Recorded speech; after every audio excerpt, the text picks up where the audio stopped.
السلام عليكم ورحمة الله وبركاته. بسم الله الرحمن الرحيم.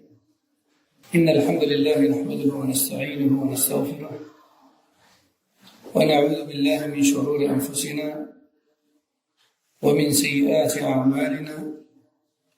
من يهده الله فلا مضل له ومن يضلل فلا هادي له، وأشهد أن لا إله إلا الله وحده لا شريك له، وأشهد أن محمدا عبده ورسوله صلى الله عليه وعلى آله وسلم.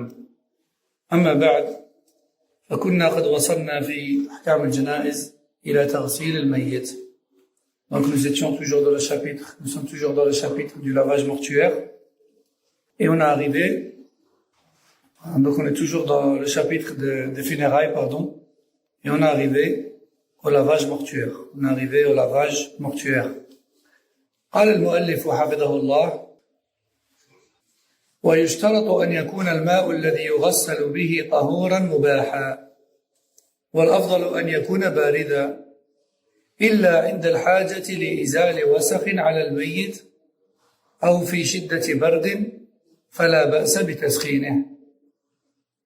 Donc Cheikh Al-Fawzan Hafidhahullah nous dit: il est une condition dans le lavage du défunt à ce que l'eau utilisée soit licite. Vous allez me dire: mais comment est-ce que de l'eau peut être illicite? Qui peut répondre à cette question? Comment est-ce que de l'eau peut être illicite?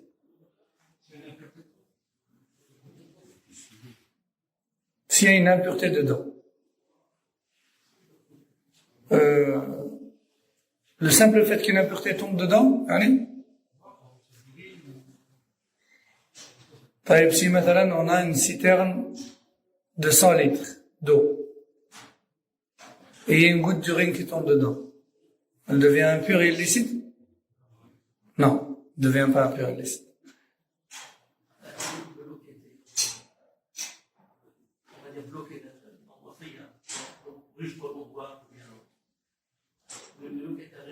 نعم. وقف يعني الوقف. وقد اشترط فيه صاحبه مثلا أن لا يكون إلا للشرب. المهم, je m'attendais plus à une réponse beaucoup plus simple, beaucoup moins compliquée, comme par exemple de l'eau volée. L'eau volée, elle est illicite. غير مباح. D'ailleurs, Al-Hanabila rahimahullah considère que al-wudu avec de l'eau volée est invalide. Il y a une personne qui fait le wudu ou bien le ghusl ou bien qui lave un mort avec de l'eau qu'il a pris sans droit. Chez le Hanabila, cette purification elle est invalide. Prenons l'exemple. Par exemple, il y a des gens, qu'est-ce qu'ils font? Ils bloquent le compteur d'eau. Ça, ils consomment de l'eau gratuitement, entre guillemets, gratuitement, d'accord? Malhonnêtement. Ça, chez le Hanabila, toutes les purifications que tu fais avec cette eau-là, que tu vas pas payer, elle est invalide. Subhanallah. Non. C'est pour ça que le Cheikh ici dit, il est une condition dans l'eau utilisée pour laver le défunt à ce qu'elle soit licite. Alors effectivement, comme l'Akh l'a dit, si par exemple l'eau a été souillée par des impuretés, au point de prendre le dessus, et au point où l'impureté, elle a pris le dessus sur l'eau, au point où elle l'a impacté dans son goût, son odeur, sa couleur, à ce moment-là, oui, effectivement, l'utilisation de cette eau, que ce soit pour le lavage du mort, ou que ce soit même pour le wudu, ou bien le ghusl, ou même pour boire, ou même pour cuisiner, c'est haram, parce que c'est de l'eau impure. Et l'utilisation de l'eau impure, c'est haram. قال المؤلف نعم. Et il a dit donc, la première condition c'est quoi? C'est que l'eau soit licite. Et il a dit, le mieux c'est qu'elle soit froide. Sauf si nécessité il y a de la chauffer. Comme par exemple lorsque le défunt a sur son corps, par exemple, des impuretés difficiles à enlever. Qui ont séché ou qui ont durci, qui sont difficiles à enlever, ou bien si maintenant il fait un climat très froid. Hein? Bon, bien sûr, le cheikh, il parle sur base que le défunt, il va pas dans un frigo. Dans un pays musulman. Dans un pays musulman, le corps, il vient de mourir, donc le corps, il est facilement manipulé. On peut le manipuler facilement. Mais si, par exemple, on est dans un pays très froid, je sais pas moi, imaginons la Russie. Hein? Au bout de quelques heures, le corps, il est congelé, hein, il est très froid, il est dur.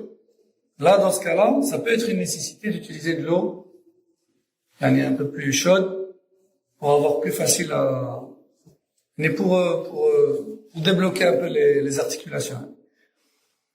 Et donc, c'est un peu le même jugement aussi par rapport aux défunts qui se trouvent dans les frigos. C'est pareil. Alors ici, Cheikh Fawzan, il dit à la base, on lave avec de l'eau froide. Vous avez vu? Il faut savoir qu'il y a plusieurs avis. Je le précise parce que peut-être que certains d'entre vous ont lu, par exemple, Ahkam Janaïs sur l'Albani, ou d'autres livres qui ont été écrits dans le sujet. Certains savants disent, l'eau, la température de l'eau avec laquelle on lave le défunt doit être la même que celle avec laquelle on se laverait nous en temps normal. Il n'y a pas de différence. Vous voyez? Wallahu a'lam. Le cheikh ici dit de l'eau fraîche, il y a une température ambiante. Quand il dit barد, il y a une température ambiante. Sauf si nécessité il y a de la chauffe. قال ويكون التغسيل في مكان مستور عن الأنظار ومسقوف من بيت أو خيمة ونحوها إن أمكن. Donc le cheikh dit le lavage du défunt doit être effectué dans un endroit à l'abri des regards. À l'abri des regards. Et de préférence, si possible, que cet endroit soit couvert, mais qu'il y ait un toit. Que ce soit dans une maison, dans une salle de lavage, dans khayma, dans une tonnelle. Le moyen pour qu'il n'y ait pas de curieux qui viennent regarder le lavage. Parce que comme on va le voir, le lavage, c'est quelque chose de privé. Hein. C'est les laveurs, et le laveur, parce que à la base c'est un laveur. Le laveur, qui est ce qu'on appelle aujourd'hui dans le vocabulaire actuel le chef d'équipe, on va dire ça comme ça, mais à la base il y a un laveur. Et des aidants, des gens qui l'aident. Ou c'est aidé. D'accord? Donc, comme on va le voir, normalement, seuls doivent être présents le laveur et celui ou ceux qui l'aident. Il n'y a pas de spectateur dans un lavage mortuaire. C'est pas un spectacle. C'est juste ceux qui lavent, c'est tout. D'accord? Donc si Cheikh dit, il faut que le lavage se fasse dans un endroit à l'abri des regards, et de préférence qu'il ait un toit. De préférence. قال ويستر ما بين سرة الميت وركبته وجوبا قبل التغسيل ثم يجرد من ثيابه ويوضع على سرير الغسل منحدرا نحو رجليه لينصب عنه الماء وما يخرج منه. Donc, première obligation à faire avant de commencer à laver, c'est de couvrir la aura du défunt. De couvrir la aura du défunt. Et ce, avant même de commencer à laver. Ensuite, une fois qu'on a couvert la aura, la nudité, on découpe les vêtements et on les retire. Bon, bien sûr, pour l'instant, on est dans le théorique. Inch'Allah, quand on terminera ce chapitre, on fera une démonstration. Inch'Allah, ici. On fera une démonstration pratique. Avec des frères, machallah, qui sont ici présents, qui ont l'habitude de laver. On fera une démonstration, pour qu'on puisse bien voir. Inch'Allah. Et pour ceux qui ne voient pas, Inch'Allah, on fera en sorte à ce que ce soit retransmis, Inch'Allah. Donc, je vais essayer d'expliquer au mieux pour qu'on puisse imaginer. Donc, le corps est allongé. On couvre sa aura. Imaginons que c'est un homme. Voyez? Sa aura, c'est du nombril compris jusqu'au genou compris. D'accord? On couvre ça. En général, ça se fait avec une serviette, donc un drap de bain. Parfois, il y a encore mieux, machallah, certains laveurs sont équipés d'un tablier en plastique.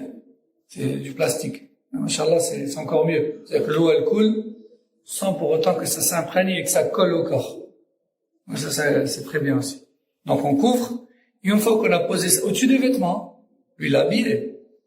on pose au-dessus des vêtements, une fois la aura couverte, on prend des ciseaux et on découpe ses vêtements. On les découpe, on ne lui enlève pas ses vêtements comme on les enlève nous. C'est trop compliqué. On découpe les vêtements sur le côté de son corps et on les enlève sur le côté. Par dessous le drap de bain là ou bien le tablier. Ok? Sans ne jamais découvrir la aura. Voilà. Aussi, donc on fait en sorte de le déposer sur une surface qui penche du côté des pieds, qui penche vers le bas du côté des pieds. Pourquoi, à votre avis? Pourquoi? Je pose la question pas aux laveurs, hein, aux autres. Pour que l'eau, lorsqu'elle coule, avec tout ce qu'il y a comme impureté, etc. dedans, parte vers les pieds, pour être évacuée vers les pieds, pas vers la tête. C'est-à-dire, donc les pieds sont plus bas que la tête. Les pieds sont plus bas que la tête. Maintenant, machallah, il y a même des tables de lavage, hein, machallah, et elles sont faites pour. Elles sont légèrement, les pieds de la table au niveau de l'évacuation les plus basses. Et parfois c'est pas le cas, mais on ajoute une petite cale du côté de la tête, comme ça la table elle remonte un petit peu et ça coule vers les pieds. Et donc il est une erreur de placer le corps sur la table de lavage avec la tête côté évacuation. Non, c'est les pieds côté évacuation. Voyez?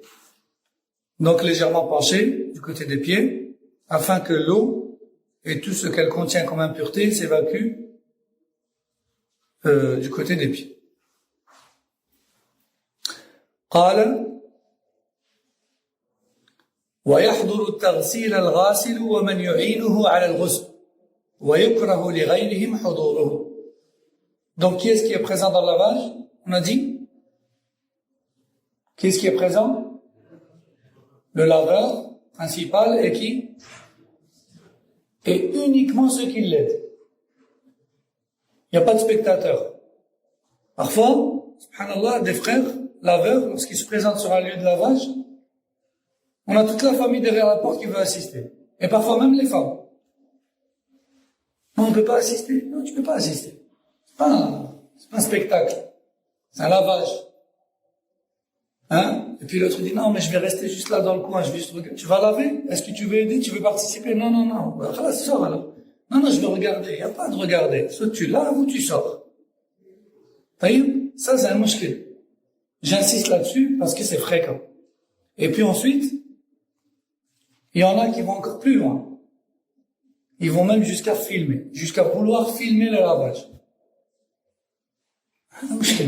Subhanallah. Au lieu que la personne elle médite, elle participe et puis elle médite sur la chose, non, on en fait un spectacle.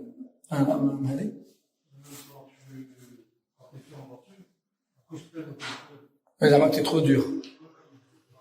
Là, il faut rester ferme là-dessus. Il faut faire respecter son main, il faut faire respecter le... Il aimerait, lui, si c'était lui qui était sur la table, dévêtu. Il aimerait que tout le monde vienne, comme ça, le regarder. Je pense non. Taïr. Ensuite, le cheikh nous dit, et il dit,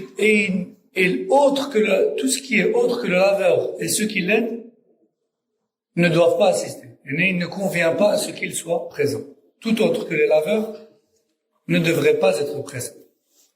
قال ويحضر التغسيل الغاسل قال ويكون التغسيل بأن يرفع الغاسل رأس الميت إلى قرب جلوسه ثم يمر يده على بطنه ويعصره برفق ليخرج منه ما هو مستعد للخروج ويكثر صب الماء حينئذ ليذهب بالخارج ثم يلف الغاسل على يده خرقة خشنة فينجي الميت وينقي المخرج بالماء ثم ينوي التغسيل ويسمي ويوضئه كوضوء الصلاة إلا في المضمضة والاستنشاق فيكفي عنهما مسح الغاسل أسنان الميت ومنخريه بإصبعيه مبلولتين أو عليهما خرقة مبلولة بالماء ولا يدخل الماء فمه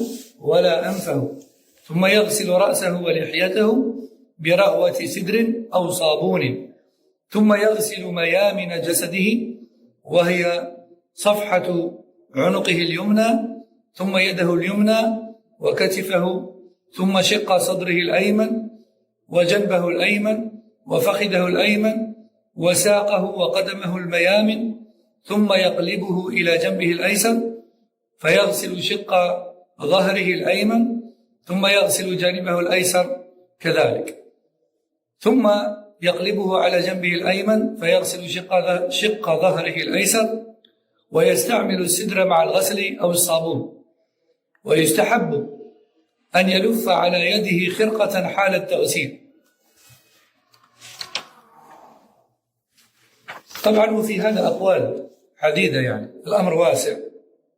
بعض العلماء يقول لابد أن تغسل اليمين كل اليمين جهة الأمام ثم كل اليسار جهة الأمام ثم تقلبه كما ذكر هنا اليمين جهة اليمين من الخلف ثم اليسار من الخلف. وبعضهم يقول لك تغسل اليمين الأمامي ثم تقلبه تغسل اليمين الخلفي ثم ترده وتغسل اليسار الأمامي ثم تقلبه وتغسل اليسار الخلفي والأمر واسع إن شاء الله. Donc Cheikh nous dit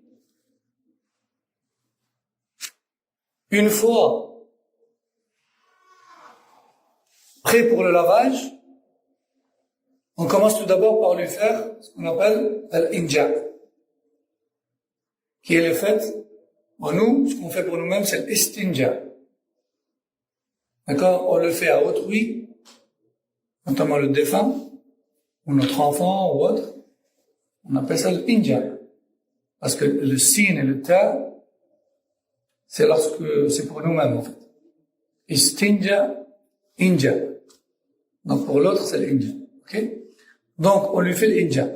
C'est-à-dire on lui nettoie les parties intimes. Comment? On commence tout d'abord par le relever. On lui relève le haut de son corps. Donc on relève son buste. En le tenant par la tête. On le relève légèrement. Comme on peut, bien sûr. Parce que parfois, ça fait longtemps qu'il est décédé. Parfois, il vient de la chambre, du frigo. Et parfois, c'est dur de le plier. Mais on fait comme on peut. Une fois relevé, on appuie légèrement avec le côté extérieur de la main sur le ventre, du haut vers le bas, pour essayer d'évacuer ce qui est prêt à être évacué. Et on fait ça un certain nombre de fois. D'accord? Vous imaginez bien qu'on ne va pas réussir à évacuer ce qui est sur le point de sortir en une fois ou deux. Il faut masser un certain nombre de fois. Lorsqu'on juge qu'on l'a suffisamment fait, on fait quoi? On le redépose, puis on jette de l'eau sans ne jamais découvrir la aura. On jette de l'eau soit on soulève donc légèrement le tablier du côté du ventre, sans regarder bien sûr, et on jette l'eau pour faire évacuer dans le bon sens, ou alors on peut faire les deux aussi. On peut également jeter l'eau du côté des jambes, Comme ça, si quelque chose est sorti pendant le massage du ventre, on va la faire partir avec l'eau. D'accord? Vous avez compris un petit peu l'opération? On appuie sur le ventre, du haut vers le bas, pour évacuer ce qui est prêt à sortir, et ensuite, on rince. Si on voit que l'eau est sale, peut-être qu'il y a encore, d'accord? Ah non, j'ai oublié aussi autre chose. Subhanallah. Donc le cheikh ici dit, on prend donc du tissu et on l'enroule sur la main gauche, avec laquelle on va nettoyer. Pourquoi du tissu? Pour pas toucher directement les parties intimes. Pas toucher les parties intimes et pour pas ressentir leur forme non plus. Donc on enroule du tissu sur la main et pendant qu'on jette l'eau, ou bien juste après, ou entre deux jets, peu importe, avec ce tissu, on nettoie les parties intimes du défunt. On nettoie les parties intimes du défunt, bien comme il faut. Il ne faut pas avoir peur. De toute manière, c'est légiférer ce qu'on est en train de faire. C'est son haqq. Et ta main, elle est couverte. Elle est entourée de tissu. Il n'y a pas de mal. D'accord? Donc on nettoie bien comme il faut, que ce soit devant ou derrière, et puis on rince. Et on voit. Ensuite, ce tissu, soit on le change, s'il est sale, on le change, et on réessaye. On répète l'opération pour voir si le tissu est de nouveau sale ou pas. De cette manière, on peut vérifier est-ce qu'il y a encore de l'impureté ou pas. Si on n'a plus, là, on peut passer à la suite. Vous voyez, si on a encore, comme disent les ulama, on répète l'opération autant que nécessaire, jusqu'à le purifier bien comme il faut. Si maintenant, on l'a fait un tas de fois, et il y a encore de l'impureté, et que ça prend du temps, à ce moment-là, les ulama disent, il n'y a pas de mal à boucher l'orifice. Avec du coton ou autre. Et parfois, ça peut arriver subhanallah, qu'il y a vraiment beaucoup d'impuretés. Alors, qu'est-ce qui se passe? Si on a vraiment fait le possible dans le nettoyage et qu'on a mis quelque chose au niveau de l'orifice, etc., le ulama autorise même en le mettant dans le linceul, de le déposer sur ce qu'on appelle une alaise. D'accord? Et c'est comme une couche, sauf que c'est un genre c'est un carré, c'est comme une nappe, d'accord? Pour éviter comme s'il y a une impureté qui sort, pour éviter de salir le linceul blanc après. Vous voyez? Je dois la parole juste après ma hadith, mais je regarde si j'ai rien oublié. Donc on nettoie avec le tissu, avec lequel on entoure la main, en ayant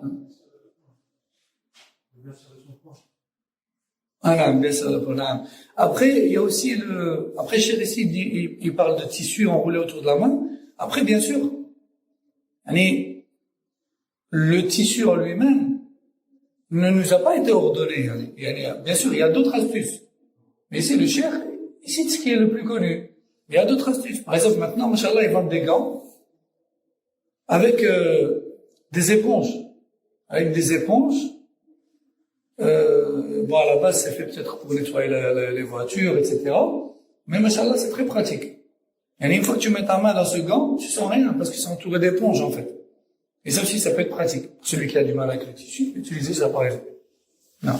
Tu avais cité autre chose, Harry? Non, le gant. Ah, le gant, non. Donc, une fois qu'on a nettoyé les parties intimes, tout est propre, machallah, c'est terminé. On passe à l'étape suivante. Cheikh dit, on formule en soi la niya de la purification, de le ghusl. Voyez? On formule en soi la niya de lui faire al-ghusl. Ensuite, on dit bismillah. Et ensuite, on lui fait al-wudu. On lui fait al-wudu comme on le fait pour nous. D'accord? On lui lave les mains jusqu'au poignet. Une fois, ou deux fois, ou trois fois. D'accord? La main droite, la main gauche.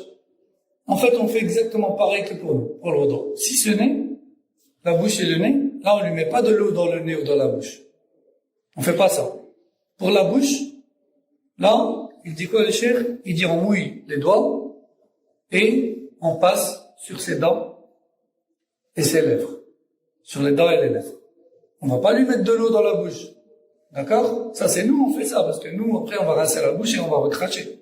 Lui, il va pas rincer sa bouche, il va pas cracher. D'accord? On met pas de l'eau dedans. Juste, on mouille les doigts et on passe sur les dents et sur les lèvres.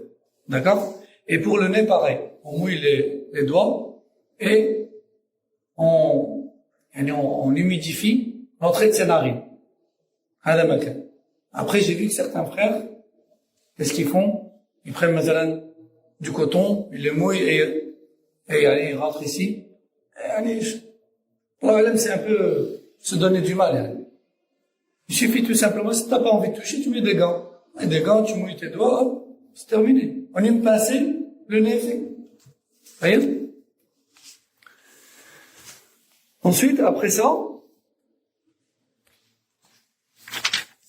une fois qu'on lui a donc fait les mains, la bouche, le nez, le visage, bien sûr le visage, encore une fois, attention, on fait en sorte à ne pas laisser l'eau rentrer dans sa bouche et son nez. Donc, ce qu'on peut faire, c'est soit relever un peu la tête au moment où on lave le visage, comme ça va couler, Inch'Allah, ça va perdre le nez. Et on veille aussi quoi? À placer la main sur la bouche. Parfois, les défunts, ils ont la bouche ouverte. Et quand on soulève la tête, effectivement, ça coule. Mais pour éviter tout risque, on peut également, tout simplement, au moment où on fait couler au niveau de la bouche, de l'eau, au moment où on fait couler l'eau, on peut aussi simplement mettre la main sur la bouche. D'accord? Comme ça, le jet ne tombe pas dans la bouche. Et ensuite, ça coule. D'accord? Et attention, si le défunt est barbu, on lave bien sa barbe aussi. Comme pour nous. Parce que la barbe fait partie du visage. Et on doit laver tout ce qui est sur le visage. D'accord? Taïb. Donc le visage, les bras, droite puis gauche. Ensuite, pareil, on essuie donc la tête, les oreilles, le pied droit puis le pied gauche.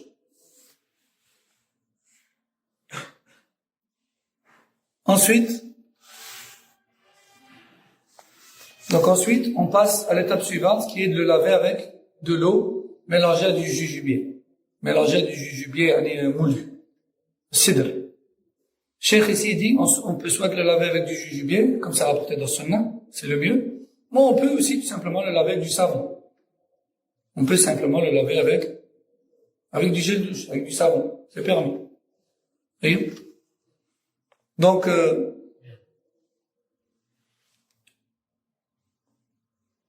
on dépose donc la mousse du jujubier sur ses cheveux, sur son visage, d'accord? Et puis, ensuite, on fait la même chose, donc plutôt on rince, et on fait la même chose donc on lave avec du jujubier ou bien avec du savon, tout le côté droit du corps, et puis ensuite tout le côté gauche. On commence par la tête, on commence par la tête. On commence par la tête, et puis ensuite le côté droit du cou, et ensuite tout le côté droit du corps, et puis le côté gauche. Alors ici, Cheikh Al-Fawzan, il nous cite une méthode, mais en vérité, comme j'ai dit, en fait c'est large. Il n'y a pas vraiment d'obligation à imposer à ce niveau-là. C'est-à-dire que certains savants disent qu'il faut d'abord laver le côté droit devant, puis le côté gauche devant, en laissant le corps à plat. On lave le côté droit, puis le côté gauche. Ensuite, on le retourne, donc on le bascule sur le côté, et on lave le côté droit derrière, puis on le bascule dans l'autre sens, et on lave le côté gauche derrière. Dit autrement, on lave d'abord l'avant, puis l'arrière, en respectant à chaque fois le côté droit d'abord, puis le côté gauche. Mais d'autres savants disent non. Il faut d'abord laver le côté droit devant, puis le basculer, laver le côté droit derrière. Comme ça, on aura fait le côté droit devant et derrière d'abord. Et ensuite seulement, le côté gauche devant et le côté gauche derrière. Mais, c'est large, bi'idhnillah. Il n'y a pas d'erreur, Inch'Allah.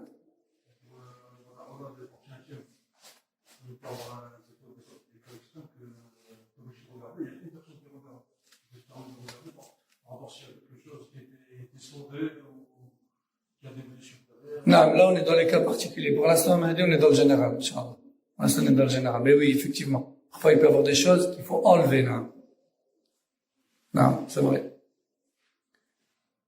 Barakallahu fik, Mahdi. Inch'Allah, bi'idhnillah, quand on fera la démonstration, Mahdi, on pourra citer des détails, Inch'Allah. Ça nous viendra sûrement. Ensuite, le cheikh nous dit, donc une fois qu'on a lavé côté droit, côté gauche, selon les méthodes que j'ai citées, donc soit avec du jujubé, soit avec du savon. Donc, on peut le laver une fois, voire deux, voire trois. Taïb. On peut très bien le laver une seule fois avec du jujubé, et puis le rincer avec de l'eau et s'arrêter là. D'accord? Tout comme on peut aussi faire encore plus complet, le laver avec du jujubé, puis le rincer à l'eau claire, puis ensuite le laver avec de l'eau et du camphre. Je pense pas que le cheikh le cite dans ce livre-ci, mais on peut aussi le laver avec du camphre, du kafour. D'accord? Et le kafour, lui, qui est également moulu, quand on déverse l'eau mélangée au kafour sur le corps, on va pas jusqu'à vraiment frotter, comme on l'a fait avec le savon, par exemple. Juste, on fait couler. Le kafour, c'est bien qu'il reste sur le corps. C'est bien qu'il reste sur le corps. Et même à la fin du lavage, certains ulama disent qu'on peut sécher, mais d'autres disent, c'est mieux de le laisser comme ça. Comme ça, le coffre, il reste sur le corps. Parce que ça a des vertus. Ça a des vertus qu'on expliquera, Inch'Allah, lors de la démonstration. Si on s'écarte pas trop du livre. Donc le cheikh dit, donc on lave le côté droit, puis le côté gauche. قال والواجب غسلة واحدة إن حصل الإنقاء والمستحب 3 غسلات وإن لم يحصل الإنقاء زاد في الغسلات حتى ينقي إلى 7 غسلات ويستحب أن يجعل في الغسلة الأخيرة كافورا لأنه يصلب بدن الميت ويطيبه ويبرده فلأجل ذلك يجعل في الغسلة الأخيرة ليبقى أثره. نعم, donc Cheikh Fawzan nous dit, ce qui est obligatoire, c'est au minimum un lavage. Au minimum, laver une fois tout le corps. Ça, c'est le minimum obligatoire. À condition, bien sûr, qu'on ait pu purifier le corps de toute impureté en un seul lavage. Il dit, mais c'est recommandé de le laver à 3 reprises. C'est recommandé de le laver à 3 reprises, comme on a dit. Et si, malgré les trois lavages, il y a encore des impuretés, il y a encore des saletés sur le corps, à ce moment-là, il est permis de le laver encore et encore jusque 7 fois. Jusque 7 fois. Et lors du dernier lavage, il est recommandé aussi quoi? Il est recommandé de mettre dans l'eau du camphre, comme on a dit. En fait, il l'a cité. Du camphre. Pourquoi? Parce que le camphre, en fait, ça permet de mieux conserver le corps. Ça le parfume, et aussi ça le rafraîchit. Donc c'est pour ça que c'est recommandé de l'utiliser dans le dernier lavage. Le dernier passage. قال ثم ينشف الميت بثوب ونحو ويقص شاربه ويقلم أظافره إن طالت ويؤخذ شعر إبطيه ويجعل المأخوذ معه في الكفن ويضفر شعر رأس المرأة 3 قرون ويسدل من ورائها. Donc le cheikh nous dit, ensuite, on peut sécher le corps avec une serviette, on sèche le corps. Et aussi, s'il a les moustaches trop longues, on peut lui couper. Et si les moustaches dépassent ses lèvres, il est bon de lui raccourcir, lui couper. Et aussi, s'il a des poils au niveau des aisselles, par exemple, et que cela est possible, on lui rase. Et aussi, pareil pour les ongles. Si ses ongles sont longs, il est bon aussi de lui couper. C'est comme pour nous, en fait. On le purifie, comme pour nous. Et tout ce qu'on coupe, les poils, les ongles, on les mettra avec lui dans son linceul. Aussi, si c'est une femme, la sunna, c'est de lui faire 3 tresses. C'est de tresser ses cheveux en 3 parties et de les mettre en arrière. قال وأما إذا تعذر غسل الميت لعدم الماء أو خيف تقطعه بالغسل كالمجذوم والمحترق أو كان الميت امرأة مع رجال ليس فيهم زوجها أو رجل مع نساء ليس فيهن زوجته فإن الميت في هذه الأحوال ييمم بالتراب بمسح وجهه وكفيه من وراء حائل على يد الماسح وإن تعذر غسل بعض الميت غسل ما أمكن غسله منه ويمم عن الباقي. نعم. Donc Cheikh nous dit, si dans un cas particulier, il s'avère impossible de laver un corps, comme par exemple lorsqu'il n'y a pas d'eau. Imaginons qu'une personne meurt et il n'y a pas d'eau. Ou encore, son corps est en décomposition. Et si on essaie de le laver, sa peau, elle va partir. Son corps est en décomposition. Ou bien, c'est un brûlé. Pareil, son corps est impossible à laver. Il est trop fragile. Ou bien, imaginons que c'est un homme qui est mort dans un endroit où il n'y a que des femmes. Et son épouse n'est pas présente parmi elles. Il n'y a aucune femme qui peut le voir, non. Qui peut le toucher. Ou bien une femme qui meurt dans un endroit où il n'y a que des hommes. Et son mari n'est pas présent. Donc, aucun d'entre eux ne peut la toucher. Comment faire? À ce moment-là, on lui fait tayammum. Comment?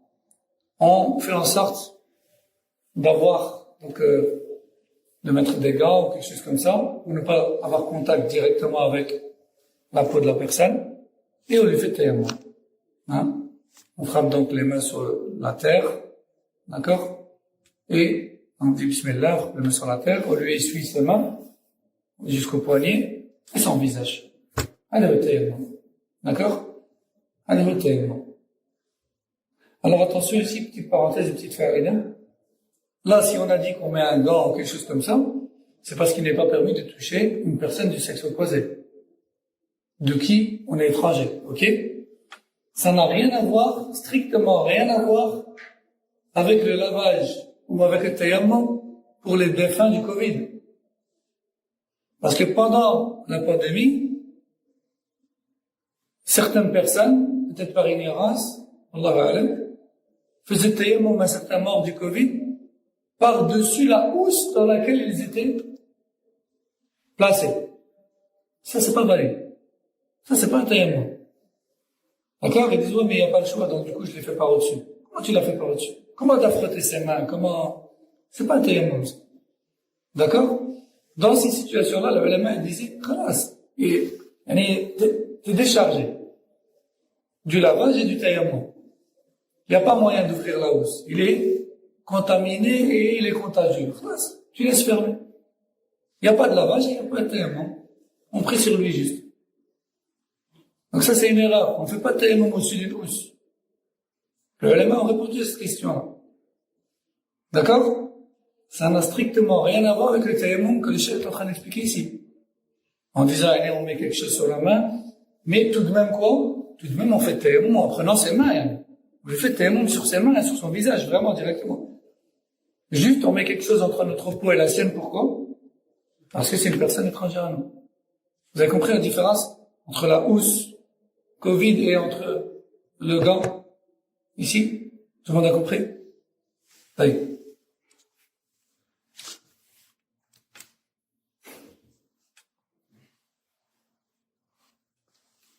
Non, aussi le cheikh a dit, s'il est possible de laver une partie du corps, mais pas une autre. Imaginez une personne qui est brûlée à moitié, par exemple. Une partie de son corps est lavable, mais l'autre partie n'est pas lavable. Le cheikh dit, on lave ce qui est lavable, et on laisse le reste. On lave ce qui est lavable, et on laisse le reste. Lui, hafidahullah, il a opté pour l'avis qui dit, on lave ce qui est lavable, et on fait tayammum, on lui fait tayammum, afin de compenser ce qu'on n'a pas pu laver. Donc bien sûr, ça c'est un sujet à divergence, que ce soit pour le vivant ou pour le mort. Donc, Cheikh Al-Uthaymin, rahmallah, lui par exemple, il dit, on n'a aucun dalil qui prouve que le Rasul sallallahu alayhi wa sallam et les Sahaba ont mélangé deux manières de se purifier en même temps. Et lui il dit en gros, s'il y a des membres qu'on peut pas laver, parce qu'on est un plâtre, ou parce que ceci, ou parce que cela, on lave ce qui est lavable et le reste, taqullah mastata'tum. Obéissez à Allah dans les limites de vos capacités, c'est tout, ça s'arrête là. Et on n'a pas un hadith qui dit que le professeur sallallahu alayhi wa sallam, les Sahaba ont fait ça. Pourtant, ils ont déjà été blessés, etc. Mais on n'a rien qui nous dit qu'ils ont fait ça. D'accord? Et d'autres savants, comme le Hanabila, et Cheikh Fawzan a opté pour cet avis, ils disent, ce que tu peux pas faire, tu le compenses par quoi? Par tayammum. Et cette question, elle est récurrente. Beaucoup de gens posent cette question-là. Je suis blessé ici, ou là, maintenant, j'ai une perfusion, ou la kada, je peux pas mouiller, je peux pas faire le bourdeau, je peux pas faire le roussel, parce que j'ai la jambe, maintenant, plâtrée, ou des choses comme ça. La réponse est simple. C'est que tu laves ce qui est là-bas, d'accord? Et le reste, si tu optes pour la vie de Cheikh Al-Uthaymin, rahmallahu ta'ala, tu laisses le reste. T'es déchargé. Parce qu'il n'y a pas de texte qui montre qu'ils ont fait quoi que ce soit pour ces membres-là. Si tu optes pour l'avis de Hanabila qui eux ont fait un ijtihad, un effort de réflexion à ce niveau-là, ils disent tu fais tayammum parce que tu peux pas laver. D'accord? C'est ça la solution. C'est ça la solution. Et il y en a, ils font quoi? Ils se mettent en danger. Ils commencent à laver sa main alors qu'il a une blessure, alors qu'il a des points de suture, etc. Ils commencent à se mettre en danger, parce que là, il y a un risque d'infection, un risque de ceci, de cela. À quoi bon? Azzawajal n'a pas demandé tout ça. Azzawajal nous a allégé, nous a facilité les choses. Voilà. Ensuite, قال ويستحب لمن غسل ميتا أن يغتسل بعد تغسيله وليس ذلك بواجب. Donc on va s'arrêter ici, Inch'Allah. Le cheikh dit, ensuite, il est recommandé pour celui qui a lavé un mort de faire le ghusl. Mais ce n'est pas obligatoire. Et il est rapporté de certains hadiths qu'il est également recommandé pour celui qui ne peut pas faire le ghusl, de faire le wudu. Si tu peux, le mieux, c'est de faire le ghusl. Si tu peux pas, un degré en dessous, c'est aussi recommandé de faire le wudu. Et si tu as fait ni l'un ni l'autre, c'est pas grave. C'est pas obligatoire. On va s'arrêter ici, Inch'Allah ta'ala. سبحانك اللهم وبحمدك أشهد أن لا إله إلا أنت أستغفرك وأتوب إليك صلى الله وسلم على نبينا محمد وعلى آله وأصحابه أجمعين.